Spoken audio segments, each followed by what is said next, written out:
Guys, I love motocross. I love the racing, pro scene, amateur scene, all the dirt bike stuff. But there's just so much content out now. Every rider's got a podcast. A bunch of regular fans like myself have podcasts and media and red button channel videos and all that stuff. There's not enough time in the day to just absorb it all. There's just not.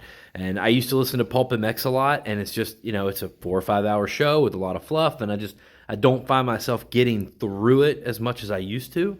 So maybe you guys can tell me what's going on with this whole deal with Steve and Keefer are testing the Honda bikes. It looked like after Washougal, they were riding, Jets, Hunters, and Chase Sexton's factory Hondas in factory form, apparently. This is a big deal.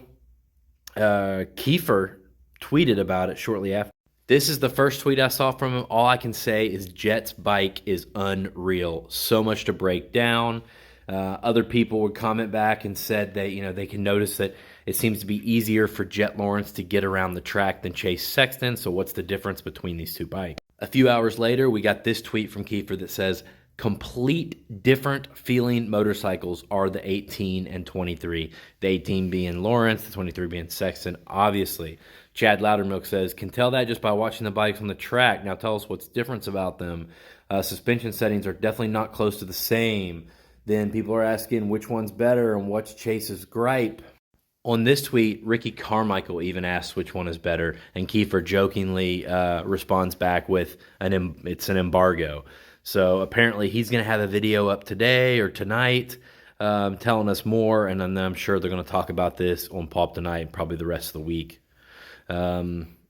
Everybody's dying to know what these two bikes felt like. As far as Sexton, here's his tweet from 5 hours ago. Plain and simple, just need to be better. Still keeping a positive outlook on the improvements I'm making every week, though. Washougal fans were unreal, and there's nothing like racing in the PNW. So, yeah. Can't wait to hear the details about these bikes, too. So I'll have to try to get through Pulp MX this week.